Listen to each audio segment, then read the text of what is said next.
Hey yo, what's up sa inyo dyan mga kapatid? Nagbabalik naman tayo sa ating reaction video. Uy, meron daw darating na virus na mas malala pa kaysa sa COVID-19.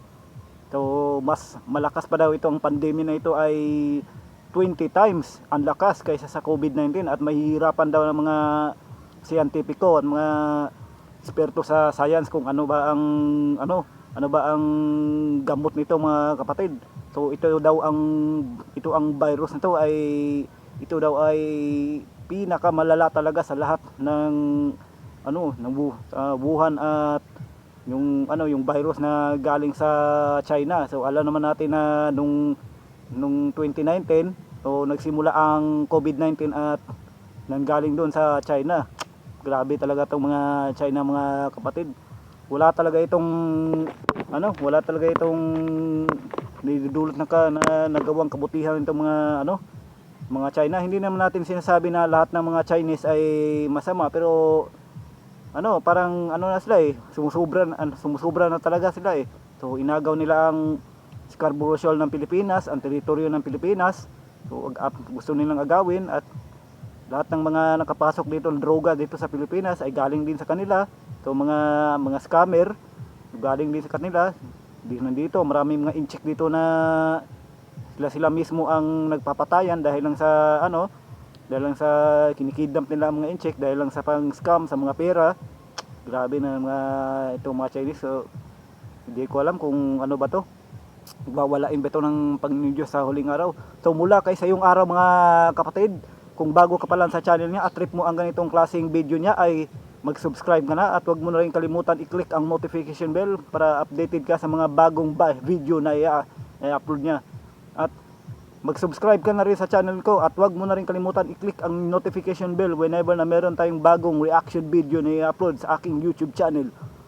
Okay, so ilalagay ko dito ang link video sa ibaba ng aking description box.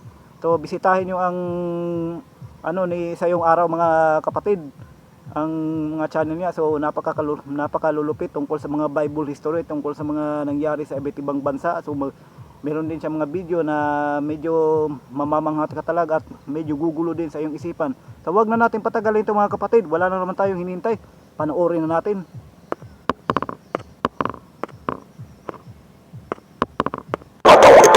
Ating pag-uusapan ang isang nakakakilabot na sakit na talaga namang mas matindi pa raw sa COVID-19. Natunghayan na ang pinakamainit ngayon na pinag-uusapan ay ang Nipah virus, na kung saan dalawa na Indians ang namatay dahil sa virus na ito. Ngunit hindi ito ang ating pag-uusapan mga kaibigan, sapagkat may lumalaganap at umuusbong na virus ngayon na 20 times daw na mas matindi sa COVID-19. Ano nga ba ang virus na ito? Atin itong pag-usapan mga kaibigan. Ngayon, ang susunod kong sasabihin ay maaaring magsalaysay ng pangamba, ngunit oras na para pag-usapan ito.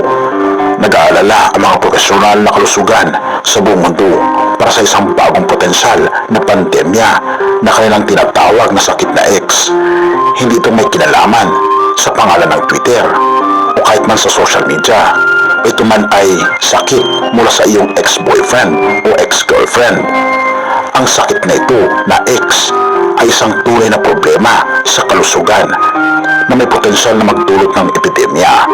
Ang terminong ito ay opisyal na itinakda ng World Health Organization noong 2018 at ito ay tinawag na X dahil sa kakulangan ng kaalaman patungkol dito. Hindi pa alam kung ano ang uri ng sakit na ito, kung ito ay manggagaling sa hayop at makakahaw sa tao, o kung ito ay maaring galing sa isang misteryosong laboratorio.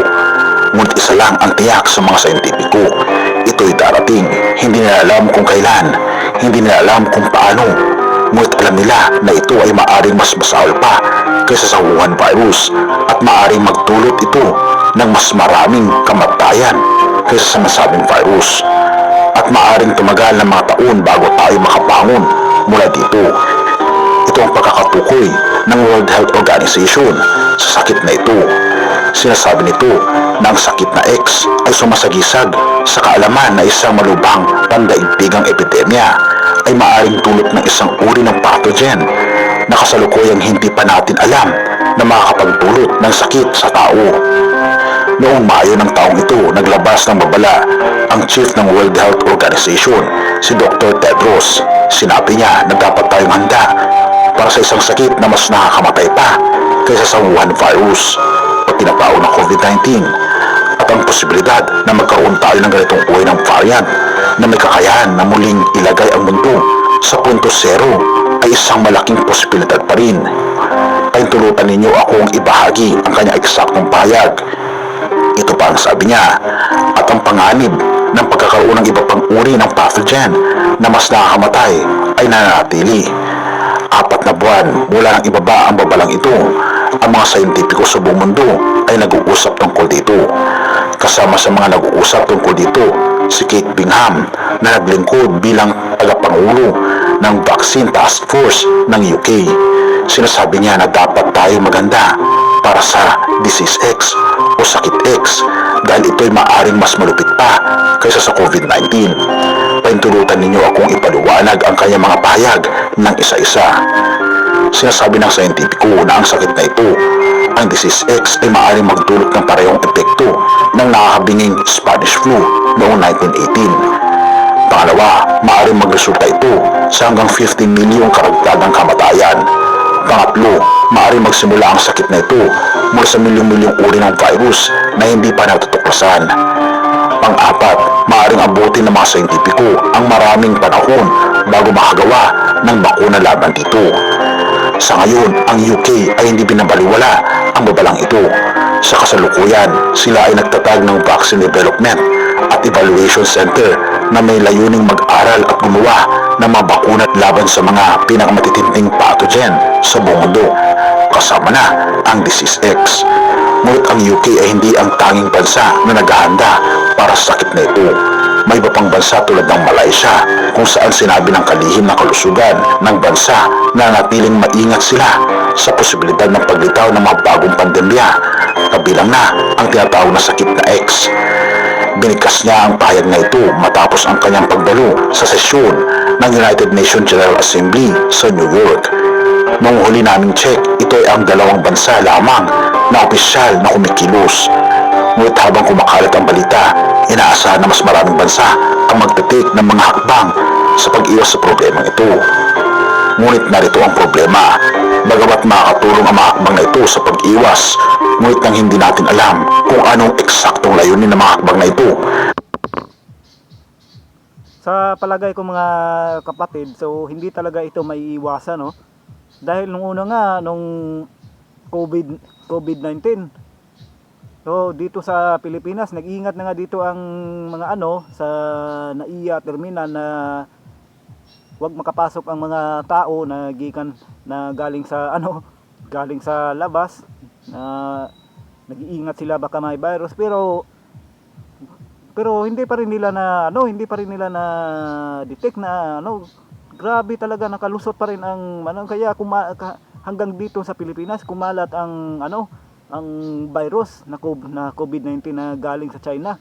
So ito raw ang COVID-19 na galing sa China, ang una-una daw nito talaga ay meron daw, sabi-sabi lang nila, so hindi ko alam kung totoo ito, meron daw inutos na isang incheck na merong tinurukan ng COVID, tinurukan ng virus, at malaki daw ang bayad sa kanya, na gusto siyang papuntahin sa Amerika, sa ibang lugar, para ipahawa sa mga sa ibang lugar sa USA ang virus na to. Kaya grabe, napakarami ding patay doon sa USA, kasi itong China at itong Amerika din ito, medyo hindi rin sila ito. Kasi nga ngayon nga tayo ng ang gobyerno ng Pilipinas humingi na nga ng tulong sa Amerika, dahil itong mga China ayaw talaga nilang talaga sila matitigas talagang ulo nila, na sinabi na hindi sa kanila ang teritoryo ng Scarborough Shoal. So hindi pa rin sila alis. So hinaharas nila pa yung mga mangingisda na lumalapit doon, binubombahan nila ng tubig. grabe talaga itong ano no, ng China no. Ano gulo siguro ang gulo talaga ang gusto nila. Wala parang ano parang wala na talagang parang napipiko na talaga tayo sa mga Chinese eh. Idolo ko naman yung mga Chinese, yung ibang mga artista, pero sa ginawa nila parang parang sa ginawa nila parang masama na ang tingin natin sa mga incheck eh. Parang walang sa survey nga ang pinakataas na boto ng mga tao, di ba yan, sa ibang lugar ang pinakamababa daw sa China. So ibig sabihin hindi talaga gusto nila ang China dahil sa mga ugali nila, di ba? So wala nang ginawa itong mabuti itong mga incheck, virus, droga. Kasi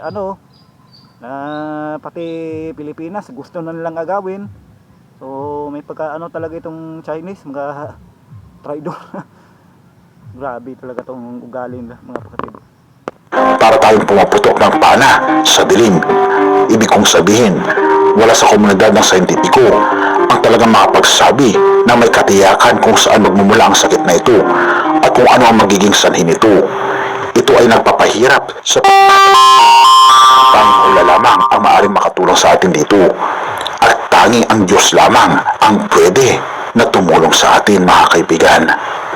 Philippians 4 verse 6 to 7. Huwag kayong mag-alala sa anumang bagay.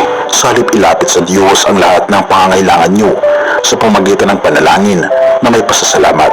Kapag ginawa nyo ito, bibigyan kayo ng Diyos ng kapayapaan na siyang mag-iingat sa puso ninyo at pag-iisip dahil kayo na kay Kristo Jesus. Mga kaibigan, huwag tayo mag-alala sa mga bagay na mangyayari sa inaharap, sapagkat ang Diyos nating makapangyarihan ang siyang magbibigay sa atin ng kapayapaan sa ating puso na magiging okay lang ang lahat. Ipanatag natin ang ating kalooban sa ating Panginoong Jesucristo dahil siya na ang bahala sa lahat. Purihin ang ating Panginoong Diyos at salamat kaibigan sa iyong panloob. So ito daw X na darating daw, mga kapatid, itong pinakamalalang virus na mas malala pa sa COVID-19. Ito daw ay papatay daw sa sa kalahati ng halos kalahati ng tao dito sa sa mundo eh. Kumbaga ang tao dito sa mundo ay mga 5 billion. Kapag lumating tong virus na to, kasi nahihirapan silang itong virus na to kasi mas malala pa daw ito sa COVID-19. Kung for example 5 billion ang tao dito sa mundo, mga umahigit pa, so magiging magiging 2 billion na lang, ganyan. So talagang sabi nga ni sa yung araw, mga kapatid, ay mag-iingat tayo, mga kapatid. So tayo ko naman sa inyo, palakasin nyo ang inyong resistensya, ganyan talaga, mga kapatid. Kumain ng gulay, wag kumain ng mga mga junk food diyan, o walang mga masustansya, mga pagkain diyan. Mag-ehersisyo palagi. Kahit sa isang araw lang, mga 30 minutes. So, at uminom ng maraming tubig, mga kapatid, uminom ng vitamins, at kumain ng mga prutas, mga gulay. So yan lang po ang payo ko sa inyo, mga kapatid. Okay, so wag na natin patagalin 'to, mga kapatid, kasi kasi mayroong nag-text sa aking sa aking cellphone, baka importante 'yun. So huwag na natin patagalin, mga kapatid. Magkikita-kita tayo sa susunod nating reaction video, mga kapatid. At huwag niyong kalimutan mag-subscribe sa channel ko. At maraming salamat sa inyong panonood. Pagpalain kayo ng may kapal. So pasensya na, mga kapatid, sa aking kasi cellphone lang kasi ito ang gamit ko. So wala akong memory card. Kaya madali siyang full storage. At mahirap talaga ang buhay dito, mga kapatid. So sana mag-subscribe kayo para makabili na tayo ng laptop, ng mga gadgets na pang natin, reaction video natin, mga kapatid. At magbibigay pa tayo ng mga reaction video na magagandang mga video na bibigyan natin ng reaction video, mga kapatid. At salamat sa inyong panonood, and peace out.